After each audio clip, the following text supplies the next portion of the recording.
جی سر، میرا کوشچن یہ ہے کہ اب ماشاءاللہ اب دین کی طرف بھی رجحان آپ کا بہت ہے، ورنہ لوگوں کے پاس دنیا آتی ہے تو دین کی طرف بھول جاتے ہیں. آپ نے ماشاءاللہ جتنا آپ کو اللہ نے دنیا سے نوازا ہے، آپ نے اتنا ہی دین کو بھی اپنے ساتھ ساتھ رکھا ہے. میرا آپ سے سوال یہ ہے کہ جو اخلاق کسے کہتے ہیں؟ آج کل کے معاشرے میں لوگوں نے اخلاق کو یہ کہہ دی کہ ایک دوسرے سے میٹھا بولنا، ایک دوسرے کے ساتھ میٹھا رویہ اختیار کرنا. لیکن آج کل کے لوگ تو اپنے مقصد کے لیے، اپنے مطلب کے لیے بھی میٹھا بولتے ہیں. تو کیا ہم اسے اخلاق کہہ سکتے ہیں؟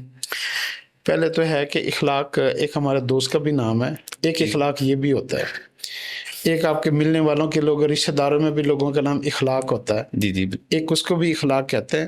لیکن اخلاق جو عربی میں جس کو کہا گیا ہے نا، تو اس میں یہ ہے کہ ایک بندہ جھک جائے اور ایک بندہ جو ہے نا وہ مان جائے. اس کو اخلاق کہتے ہیں. اگر دونوں بندوں کے اپنے اندر منوانے کی صلاحیت ہوگی، طاقت ہوگی، اور وہ اس کے اوپر اڑے ہوئے ہوں گے نا، تو دونوں میں سے کوئی بھی اخلاق کے اوپر نہیں ہوگا. تو یہ ہے اس کا مختصر اخلاق کا شارٹ کٹ ترجمہ.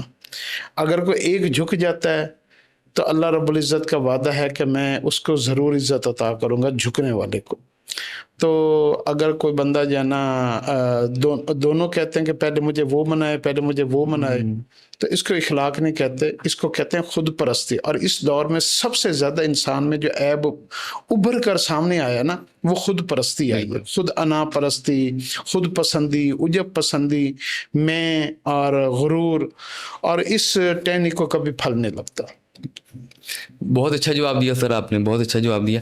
اب سر اگلا سوال میرے سے آپ سے یہ ہے کہ جو آج کل ریسنٹلی جو ایران اور اسرائیل کی جنگ چل رہی ہے، اسرائیل چاہتا کیا؟ یہ اتنے سالوں سے مسلمانوں کے پیچھے کیوں ہے؟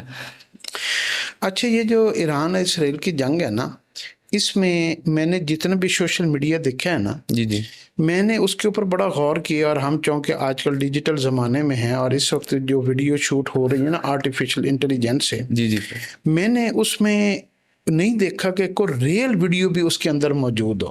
مجھے 99.99% جو مجھے ویڈیوز ملی ہیں نا، وہ ساری اے آئی سے جنریٹڈ کی ہوئی ملی ہے. ایسا ہی ہے. ایک تو میں نا ابھی تک ڈاؤٹ میں ہوں کہ یہ اصل جنگ کی بیک کے اوپر کیا چل رہا ہے، بند کمروں میں کیا چل رہا ہے. اب جیسے ایک میں نے بہت عرصہ پہلے میں نے بائیڈن کی ایک سپیچ سنی تھی. تو بائیڈن جب اپنے پریزیڈنٹ تھا امریکہ کا، تو بائیڈن نے نیتن یاہو اور اس وقت جو باراک اوباما تھا، ان کی ایک میٹنگ ہوئی تھی. اس میں بائیڈن کے یہ الفاظ تھے کہ اسرائیل جو ہے، اگر یہ وجود میں نہ ہوتا نا، تو ہمیں بہت سارے دنیا کے ساتھ پنگے لینے کے لیے ہمیں خود سے ایک نیا ملک کریٹ کرنا پڑتا، اور ہم جو ہے نا اس کے ذریعے سے پھر اپنے مفادات کی جنگ دنیا سے لڑتے، اور ہم فائدے دنیا سے اٹھاتے. اب چونکہ اسرائیل موجود ہے، یہودی موجود ہیں، تو انہوں نے ہمیں اس میں سپورٹ بڑا کیا ہے کہ دنیا سے ہم کتنے فائدے اٹھا سکتے ہیں. مثال کے طور پر امریکہ کا سب سے بڑا جو پروڈکٹ ہے نا، وہ جو پروڈکٹ وہ سیل کرتا ہے، وہ گڈز نہیں بناتا، وہ کپڑا جوتی نہیں بناتا، وہ ویپن بناتا ہے. جی ایسے ہی. ٹھیک ہے. اب جب وہ ویپن بناتا ہے تو اس نے ویپن سیل کس کو کرنا ہے؟ پہلے وہ جنگ کے حالات کریٹ کرے گا، جنگ کا ماحول بنائے گا، جنگ کی ویڈیوز دکھائے گا، لوگوں کو نقصان دے گا. پھر عرب ملکوں کو، جن لوگوں کے پاس پیسہ ہے، پھر ان لوگوں کو جا کے خیال آتا ہے کہ یار ہم اپنی سیکیورٹی کریں. اس کے لیے پھر جیسے ابھی سعودی عرب نے $14 بلین کا ایک ایگریمنٹ کیا ہے کہ انہوں نے اسلحہ خریدنا ہے. ایسے ایک امیر ترین آدمی جب بڑا گھر بنا لیتا ہے، بڑا دفتر بنا لیتا ہے، فیکٹری بنا لیتا ہے، پھر اس کو خیال آتا ہے کہ یار میں اس کی سیکیورٹی رکھوں. پھر وہ گارڈز رکھتا ہے، پھر وہ ویپن خریدتا ہے. تو یہ ایک امریکہ کا ایک سلوگن ہے کہ میں پہلے جنگ کے حالات پیدا کروں. ایسے لوگوں کو وہ اپنی پناہ میں رکھتا ہے جس کو اس نے جیسے اسرائیل کو پناہ میں رکھتا ہے. یعنی یوں سمجھ لیں کہ بدماش، لچے لفنگے، پنگے لینے والے یہ بندے ہوں گے تو چودھری کا کام چلے گا. ایسا ہی. ٹھیک ہے. تو یہ سارا جو ہے نا اسرائیل ایران کی جنگ کے پیچھے اور پوری دنیا میں جتنے بھی ہے، ایک تو فیکٹر یہ بھی ہے، یہ یاد رکھیے گا. اب یہ جو جتنے میزائل جا رہے ہیں، میزائل آ رہے ہیں، یہ خبریں آ رہی ہیں ایران نے یہ اڑا دیا، اس نے یہ اڑا دیا، تو اسرائیل نے یہ اٹیک کر دیا. ابھی تک کوئی بھی انٹرنیشنل, آپ دیکھیں انہوں نے تو اپنے سارے ملک کے اندر بین کر دیا ہوا اسرائیل نے کہ کوئی ویڈیو نہیں شوٹ کر سکتا, کوئی ویڈیو اپلوڈ نہیں کر سکتا, کوئی دکھا نہیں سکتا, کوئی اندر کے حالات ریئلٹی بیس کے اوپر بتا نہیں سکتا. اب انہوں نے اسرائیل نے کیا کیا ہے کہ انہوں نے وہاں کے جو بھی جوئش لابی کے لوگ ہیں انہوں نے کیا کیا کہ انہوں نے اس کی ویڈیوز کو نا آرٹیفیشل انٹیلیجنس سے بنا کرنا کہ جی یہ بلڈنگ تباہ ہو گئی, وہ بلڈنگ تباہ ہو گئی, یہ ہاسپٹل تباہ ہو گیا, وہ ہاسپٹل تباہ ہو گیا. تو یہ جو جب بڑے لیول کی جو جنگیں ہوتی ہیں نا, ان کے اندر جو کنسپیریسیز ہوتی ہیں نا وہ اتنی ڈیپ ہوتی ہیں کہ آپ عام آدمی کیا بڑے بڑے سمجھدار لوگ بھی وہ سمجھ کچھ رہے ہوتے ہیں اور ہو کچھ اور ہوتا ہے. اسرائیل اور ایران کی جنگ کے بارے میں نا جتنے بھی مسلم ممالک ہیں نا اور جتنے بھی مسلم کمیونٹی ہے یہ بڑے ڈاؤٹ میں ہیں کہ یہ ریئل ہے, ہو رہا ہے, یا اس کے پیچھے کوئی ایک پلان چل رہا ہے, یا کیا ہونا ہے. اللہ کرے کہ ان کا آپس میں کبھی بھی جوائنٹ وینچر نہ ہو. لیکن یہ جو ایک دوسرے کو آپ دیکھیں نا, ایران کے میزائل یہاں سے گرتے ہیں. آج کل کے لیٹسٹ ٹیکنالوجی کے زمانے کے مطابق ایران کا ایک میزائل بھی اسرائیل میں گر نہیں سکتا, کیونکہ پہلے اس کے جو ہے نا ڈیفنس سسٹم امریکہ کے جو ہے نا ان کے جو ہے نا وہ جو میزائلوں کے انٹرسپٹ کرتے ہیں وہ پہلے قطر میں بھی ہیں, کویت میں بھی ہیں, پھر سعودی عرب میں بھی ہیں, پھر جارڈن اردن میں بھی ہیں, پھر اسرائیل کے اپنے اندر کم از کم 6-7 ڈفرینٹ ان کے جو ہے نا میزائل انٹرسپشن سسٹم لگے ہوئے ہیں. تو ایک میزائل بھی پاسبل نہیں ہے کہ ایران کا وہاں پر میزائل گر سکے. لیکن چونکہ ریالٹی بھی ہو سکتی ہے کہ انسان سمجھتا کچھ ہے دنیا میں, چونکہ اتنی جیسے ہم کہتے ہیں نا آج کل کے دور میں لوگ اتنے ایک دوسرے کو دھوکہ کھا چکے ہیں, اتنا فریب ہو چکا ہے. کاروبار میں آپ نے دیکھا ہوگا ٹھگ فریب, اور دوستوں میں دیکھا ہوگا کہ لوگ کس طریقے سے ایک دوسرے کو چیٹ کرتے ہیں.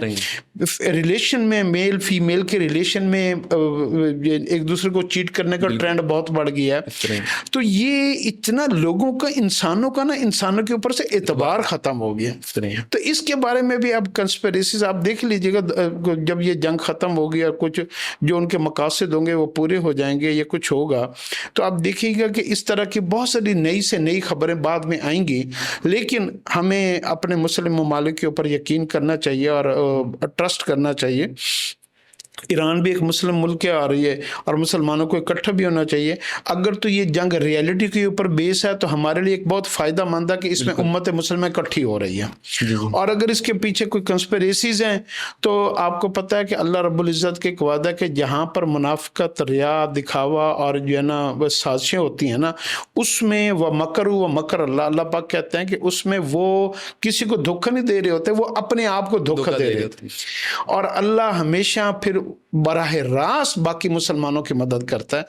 تو یہ جنگ جو ہے نا یہ اس کی پاسبلٹیز جو ہے نا اس میں, اگر تو یہ جنگ بڑی اور اس میں وہ انہوں نے ان کے جو ہے نا ایٹمی تنصیبات کے اوپر حملہ کیا اسرائیل نے, یا کچھ اور بڑا آپ کو انٹرسپشنز ہوئی, پھر تو یہ بات جتنی بھی میں نے کی ہیں یہ ساری غلط ہوگی. اور جتنی لوگوں کی جو ہے نا تھیوریز اس وقت ہیں, کیونکہ جو لوگ جو ہے نا بڑی گہری نظر رکھ کے بیٹھے ہوئے ہیں. تو اگر یہ اللہ نہ کرے یہ جنگ بڑھے, اور اگر نہیں بڑھتی تو یہ ساری ایک پلاننگ ہے, اور کسی اور چیز کو ہٹ کرنے کی یہ پلاننگ چل رہی ہے کہ دنیا میں وہ اپنی طاقت. اور ویسے بھی یہودی ہو جائے یا امریکہ ہو جائے, ان کے اندر نا ایک کیڑا ایسا ہے, یہ ہر وقت جیسے محلے کا چودھری محلے کا بدماش ہوتا ہے نا, وہ ہر وقت کسی کو گالی دے دینا, کسی کو اونچا بلا لینا, پنگا لینا, وہ اپنا روب جما کے رکھتا ہے. کیونکہ اس نے اب ان کے پاس 1 سال کے بعد 1 سال کے اندر ان کے ہاں نا اربوں ڈالر کا ویپن دوبارہ تیار ہو جاتا ہے. اب انہوں نے کہیں پر ٹیسٹ بھی کرنے ہوتے ہیں, کہیں پہ بیچنا بھی ہوتا ہے. تو اس میں ملٹی چیزیں ہیں, کوئی ایک چیز نہیں ہے. صحیح ہو گیا سر. پھر دوسرا یہ بھی ہے کہ یہ جو اسرائیل نے ایران پہ حملہ کیا تھا, اس سے پہلے انہوں نے فلسطین پہ بھی حملہ کیا تھا. تو فلسطین پہ انہوں نے حملہ کیا تھا, اصل ان کا مقصد کیا ہے؟ اصل ان کا ہدف وہ مسجد اقصیٰ کی طرف تو نہیں؟ یہ مسجد اقصیٰ کے بارے میں آپ کا کیا موقف ہے, یہ بھی تھوڑا بیان کریں. دیکھو گریٹر اسرائیل کا کنسیپٹ تو جو ہے نا ہمارے علماء نے اور پوری جب سے یہ یہودیوں کو صلاح الدین ایوبی نے نکالا تھا یہاں سے, یہ تو ان کے اندر ہے. میں آپ کو ایک ریئل سٹوری بتاؤں. میں تقریباً کوئی 15 سے 20 سال میں نے ایک امریکہ کے اندر ایکسپورٹ کا بزنس کیا، اور وہاں پر میرے جوش کلائنٹ بہت تھے، اور ایک کمپنی تھی اس کا نام تھا شیول ہوم پروڈکٹس، اور اس کے ایک جو آنر تھے نا وہ جان شیول اس کا نام تھا، اور وہ یہودی عالم بھی تھا۔ اچھا اچھا۔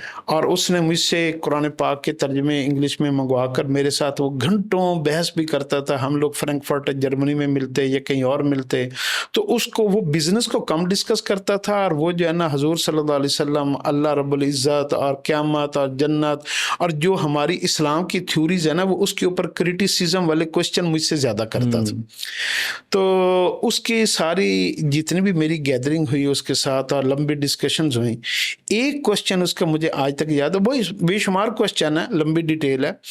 ایک وہ کہتا تھا کہ خیبر جو ہے نا وہ ہمارا ہے، اور we have to get it back, کہ ہم نے خیبر واپس جانا ہے۔ خیبر چونکہ وہ یہودیوں سے آباد تھا، اور حضور صلی اللہ علیہ وسلم نے اس کو حضرت علی رضی اللہ عنہ ذریعہ بنے اور ان کو کہا کہ آپ نے یہ خیبر کا قلعہ، آپ کو پتہ بڑا مشہور واقعہ ہے، تو وہاں سے یہودیوں کو نکالا، اور جو ہے نا، اور یہودی پھر پوری دنیا میں پھرتے رہے۔ یہ اصل میں تو مدینے سے، خیبر سے اور ان سارے مدینے کے جو ارد گرد کے شہر تھے وہاں سے یہ یہودی نکالے ہوئے تھے، اور ان کو سب سے بڑا گرج جو ہے نا، وہ ان کے اندر جو سب سے بڑا غم ہے اور غصہ ہے، اور ان کے اندر جو ایک بچپن سے ان کو پالش کیا جاتا ہے جیسے یہودی پیدا ہوتا ہے کہ ہم نے اپنی جو اوریجنل فور فادرز کی جو جگہ ہے نا وہ ہم نے واپس لینی ہے۔ ان کا مین ٹارگٹ وہی ہے، اور یہ ساری دنیا کو ہٹ کرتے کرتے کرتے اب اس میں انہوں نے سب سے پہلے کیا کیا ہے کہ جو فلسطین کے اوپر حملہ کیا۔ پہلے تو ایک وقت تھا کہ یہ جہاں پر آج اسرائیل ہے نا، یہاں پر بھی ان کے پاس 1 انچ جگہ بھی نہیں تھی۔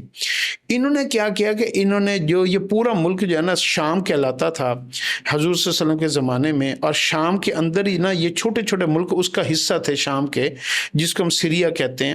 یہ اردن بھی اس کا حصہ تھا، لبنان بھی اس کا حصہ تھا، اور یہ فلسطین بھی اس کا حصہ تھا، اور اس کو سارے کو سرزمین شام کہا جاتا تھا۔ پھر اس کے بعد انہوں نے پہلے اس کو تو ڈیوائیڈ کیا چھوٹے چھوٹے ملکوں میں، جو اتنی بڑی ٹیریٹری تھی اور اتنی بڑی سپیس تھی، اور وہ جگہ جو ہے نا وہ چھوٹی ہو جائے اور وہ ڈیوائیڈ ہو جائیں لوگ، اور مختلف پہلے تو اس کو ڈیوائیڈ کیا، اردن جارڈن علیحدہ ہو گیا، لبنان علیحدہ ہو گیا، اور جو ہے نا وہ شام سیریا کو علیحدہ بنا دیا، اور اس کے بعد انہوں نے یہ شام میں ایجپٹ بھی ہوتا تھا، مصر، وہ الگ ہو گیا، اور یوں جو ہے نا طاقت جو ہے نا ایک ملک کی ڈیوائیڈ ہو گئی۔ پھر اس کے بعد انہوں نے اس کے اندر جتنے فرقے تھے، جتنے مذہب تھے، جتنے اماموں کے پیروکار تھے، ان کو ڈیوائیڈ کیا۔ جیسے حزب اللہ لبنان کے اندر ہے تو وہ اہل فقہ جعفریہ سے بلانگ کرتے ہیں، تو ان کو الگ ڈیوائیڈ کیا، تو وہ فرقوں میں ڈیوائیڈ کیا۔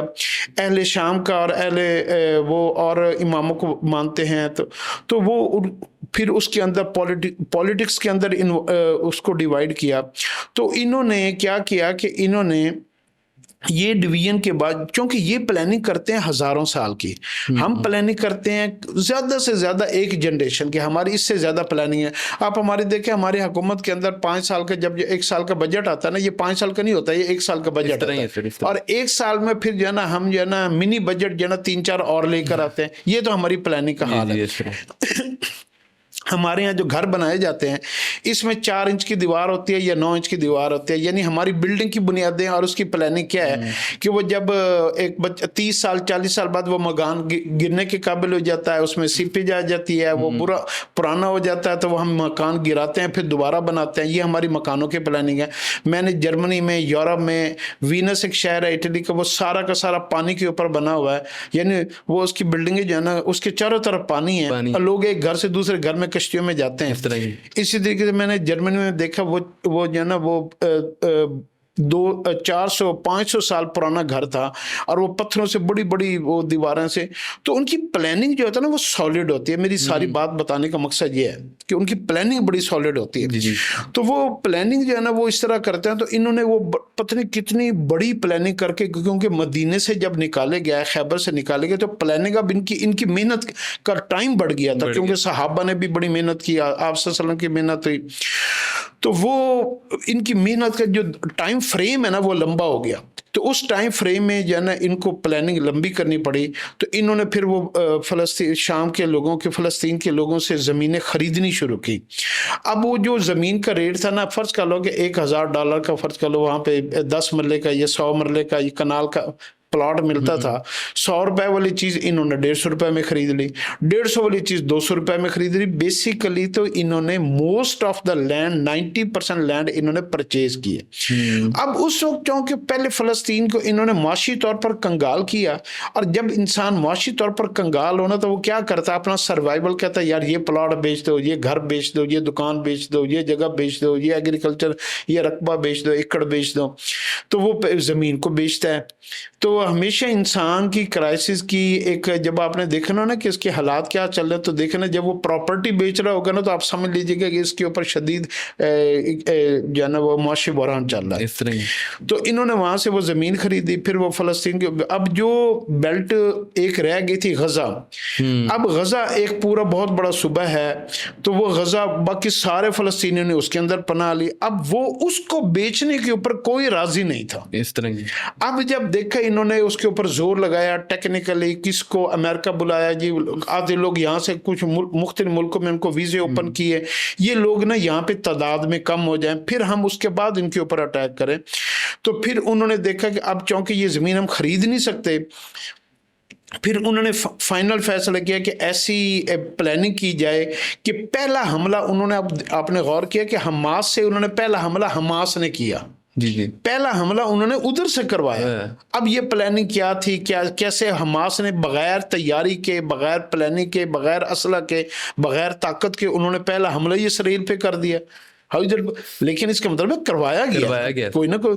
تو یہ انٹرنیشنل کنسپیریسیز ہوتی ہیں، ان کے تھیوریز کو ہم عام بندے کے سمجھنے کے بس کی بات نہیں ہے، لیکن اللہ رب العزت کا جو ہے نا یہ ایک نظام ہے کہ جب انسان کوئی بھی قوم ہو، جب وہ منافق اور جو ہے نا جو اس طریقے کے جو لوگ ہوتے ہیں نا نقصان پہنچانے والا، خاص طور پر یہودی، تو ان کو پھر جب یہ ساری چالیں چلتے ہیں نا ہیومینٹی کے خلاف، تو پھر اللہ رب العزت کی ایک اپنی پلاننگ ہوتی ہے۔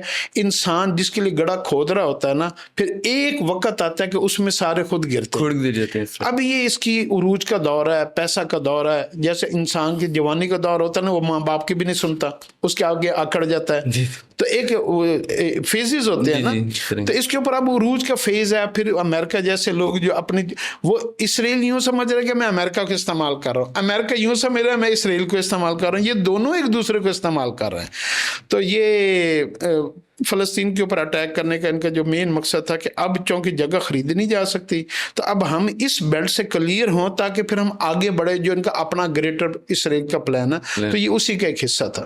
تو سر جوش کا کیا کردار ہے بیچ میں؟ جوش کیا کہہ رہے ہیں، جوش کا کیا مسئلہ ہے؟ جوئش ہی تو اصل یہ اسرائیل کے جو ہے نا جو یہودی جو ہیں، وہ نہیں، جوئش پتہ کس کو کہتے ہیں؟ یعقوب علیہ السلام کے دو نام تھے، ایک یعقوب علیہ السلام، ایک ان کو اسرائیل بھی کہا جاتا تھا۔ اچھا، حضرت یعقوب کو، یعقوب علیہ السلام کو، تو اس کے آگے جو بچے تھے 7 بیٹے، ایک بیوی سے، اور پھر 2 بیٹے یوسف علیہ السلام اور بنیامین علیہ السلام دوسری بیوی سے، اور یہ پھر جو جنہوں نے یوسف علیہ السلام کو وہ کنویں میں گرایا، وہ جو 7 بھائی تھے، ان میں سے ایک بھائی کا نام تھا یہودا۔ جی تو وہاں سے ان کی نسل چلی، اور یہ نسل کوئی ایک جگہ پہ نہیں یہ ٹکی، یہ وہ جو 7 بھائی تھے نا، اس میں سے ایک نسل یا 2 نسلوں کے بھائی جو ہے نا، وہ ان کی اولادیں یہ انڈیا کے اندر بھی آ کر آباد ہوئیں، جہاں سے یہ بت پرستی شروع ہوئی ہے نا، یہ بھی وہیں سے ایک نسل آ کے آباد ہوئی ہے کہ پہلے انہوں نے اپنے بڑوں کی تصویریں بنائی، پھر اس کے بت بنائے، پھر بت بنانے کے بعد، کیونکہ اسلام میں اس لیے تو جو ہے نا تصویر اور یہ اسٹیچو اور یہ ڈھانچے اور یہ بنانا منع ہے، تو شیطان یہ چال کھیلتا ہے کہ آپ پہلے اپنے بزرگوں کی شکل بنا کے رکھ لیں، آپ کو بزرگوں کی یاد رہے گی، آپ ان کو بھولیں گے نہیں، پھر اس کے اسٹیچو بنواتا ہے، پھر اس کے ساتھ گیم کے ساتھ کھیلتے کھیلتے حتیٰ کہ پھر ان سے لوگ منتیں مانگیں۔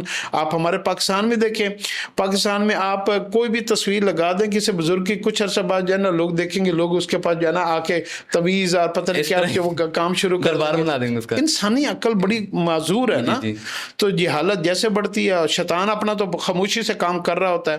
تو اسی میں سے